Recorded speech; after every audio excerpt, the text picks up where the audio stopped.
Mala miška in veliki medved.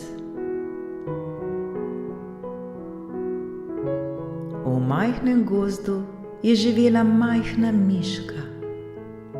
Miška je bila radovedna in je rada raziskovala ter bila vedno pripravljena pomagati svojim prijateljem.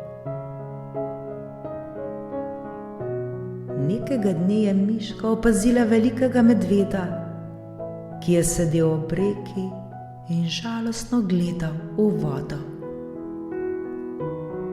Zakaj si žalosten, veliki medved? Ga je vprašala miška. Medved je vzdihnil in rekel: Izgubil sem svojo najljubšo ribo, ki sem jo ujel za večerjo. Zdaj sem lačen in ne vem, kaj naj storim.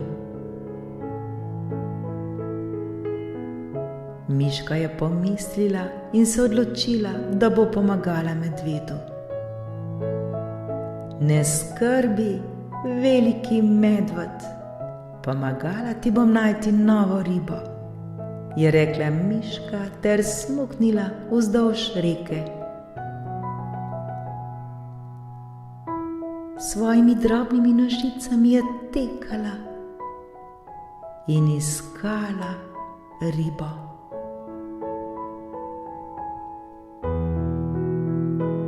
Ob reki je miška našla veliko hruško.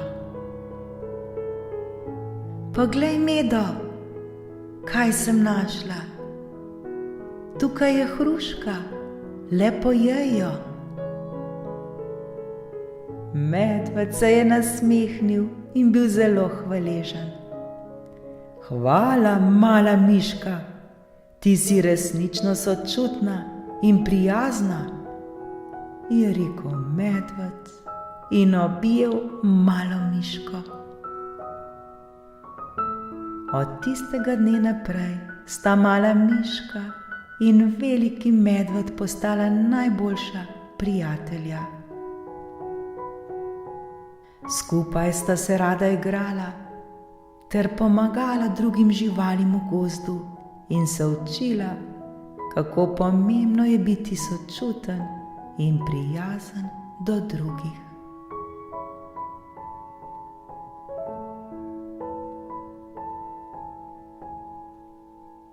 Dragi otroci, tudi vi bodite prijazni in sočutni. Pomagajte svojim prijateljem, ko so v stiski, in bodite pripravljeni deliti svoje veselje in srečo. Prav sočutje je tisto, ki nas povezuje in naredi svet še lepši. Otroci, odprite svoje srce ter bodite prijazni in sočutni. Vi to zmorete in znate.